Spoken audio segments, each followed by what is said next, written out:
ഓം നമോ ഭഗവതി വാസുദേവായ. ഓം ശ്രീകൃഷ്ണ പരമാത്മനേ നമ. വിഷ്ണു സഹസ്രനാമ സ്തോത്രം. ശ്ലോകം 41.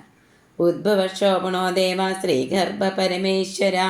കരണം കാരണം കർത്ത വികർത്ത ഗഹനോ ഗുഹ. ഉദ്ഭവ പ്രപഞ്ചോൽപത്തിയുടെ ഉപാദാന കാരണമായവൻ, ഭവസാഗരത്തിൽ നിന്ന് ഉദ്ഗമിച്ചവൻ. ക്ഷോഭണ ജഗൽ സൃഷ്ടികാലത്ത് പുരുഷപ്രകൃതികളിൽ പ്രവേശിച്ച് ശോഭിച്ചിരുന്നവൻ. ദേവ സൃഷ്ടി മുതലായവ കൊണ്ട് ക്രീഡിക്കുന്നവൻ.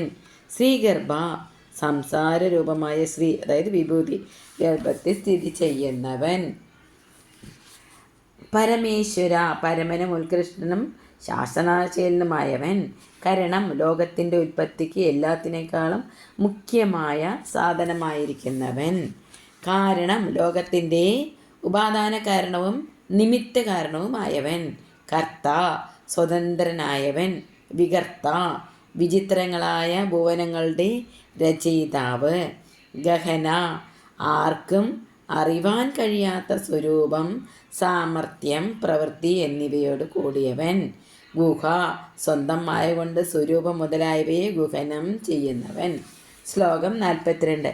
വ്യവസായോ വ്യവസ്ഥാന സംസ്ഥാന സ്ഥാനതോ ധ്രുവ പരർദി പരമസ്പഷ്ട തുഷ്ട പുഷ്ട ശുഭേഷണ. വ്യവസായ ജ്ഞാനസ്വരൂപൻ.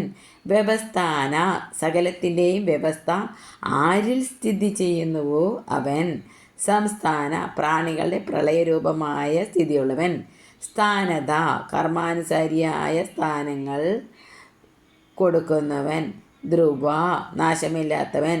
പരർദി ശ്രേഷ്ഠമായ ഹൃദി, അതായത് ഐശ്വര്യത്തോടു കൂടിയവൻ. പരമസ്പൃഷ്ട പര, അതായത് ശ്രേഷ്ഠ ആയിരിക്കുന്ന മാ ലക്ഷ്മി ദേവി. ആര് സ്ഥിതി ചെയ്യുന്നു അവൻ മറ്റൊന്നിൽ ആശ്രയം കൂടാതെ സിദ്ധനായും ജ്ഞാനസ്വരൂപനായും ഇരിക്കുന്നവൻ. തുഷ്ട പരമാനന്ദൈക സ്വരൂപൻ. പുഷ്ട എല്ലായിടത്തും നിറഞ്ഞിരിക്കുന്നവൻ. ശുഭേക്ഷണ എല്ലാ അഭീഷ്ടങ്ങളെയും നൽകുന്ന ശുഭമായ ഈക്ഷണം, അതായത് ദർശനമുള്ളവൻ.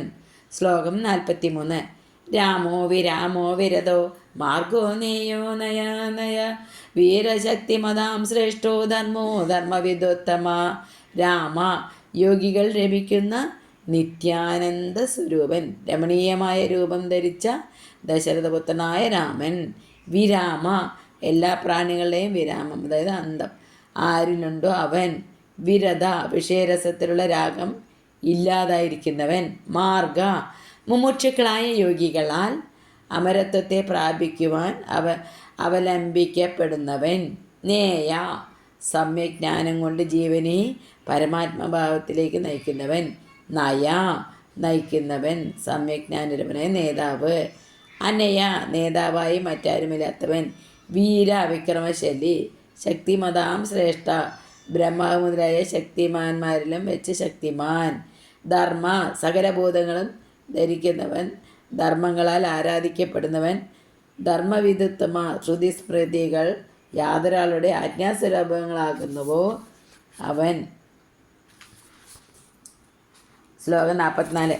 വൈകുണ്ഠ പുരുഷ പ്രാണത പ്രണവഭൃതു ഹിരണ്യഗർഭശത്രുഘ്നോ വ്യാപ്തോ വായുരദോഷജ. വൈകുണ്ഠ ഭൂതങ്ങളുടെ ഗതിയെ അവരോധിക്കുന്നവൻ.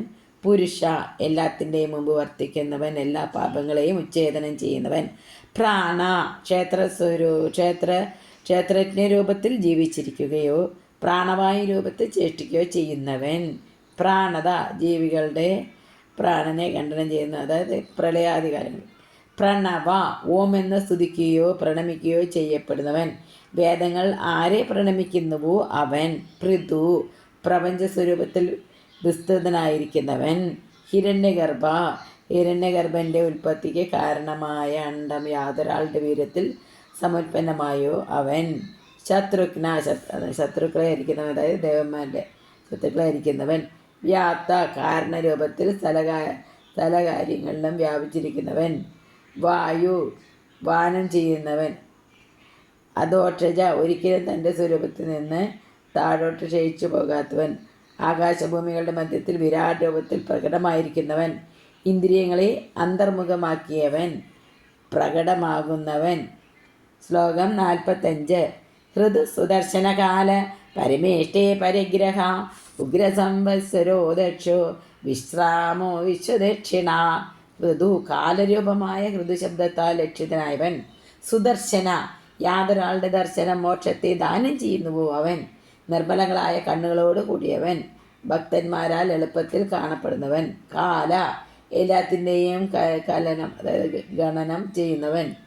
പരമേഷ്ടി, ഹൃദയാകാശത്തിൽ പരമമായ സ്വമഹിമാവിൽ സ്ഥിതി ചെയ്യുന്ന സ്വഭാവമുള്ളവൻ. പരിഗ്രഹ, സർവകനാകയാൽ ശരണാർത്ഥികൾ വഴിയായി സകല ഭാഗങ്ങളിൽ നിന്നും ഗ്രഹിക്കപ്പെടുന്നവൻ. സകല ദിക്കുകളിൽ നിന്ന് അറിയപ്പെടുന്നവൻ. ഭക്തന്മാരുടെ ഉപകാരങ്ങൾ ഗ്രഹിക്കുന്നവൻ. ഉഗ്ര, സൂര്യാദികൾക്ക് കൂടി ഭയത്തിന് കാരണമായവൻ. സംവത്സര, സകല ഭൂതങ്ങളുടെയും വാസസ്ഥാനമായവൻ. ദക്ഷ, ജഗത്തിൻ്റെ രൂപത്തിൽ വർദ്ധിക്കുന്നവൻ. സകല കാര്യാദികളും വളരെ വേഗത്തിൽ ചെയ്യുന്നവൻ. വിശ്രാമ, മോക്ഷത്തെ കൊടുക്കുന്നവൻ. വിശ്വദക്ഷിണ, സകലതിനേക്കാൾ സമർത്ഥൻ. സകല കാര്യങ്ങളിലും കുശലൻ. സർവത്ര ഗോവിന്ദനാമ സങ്കീർത്തനം. ഗോവിന്ദ ഗോവിന്ദ. സർവം ശ്രീകൃഷ്ണപാദാരവിന്ദാർപ്പണമസ്തു.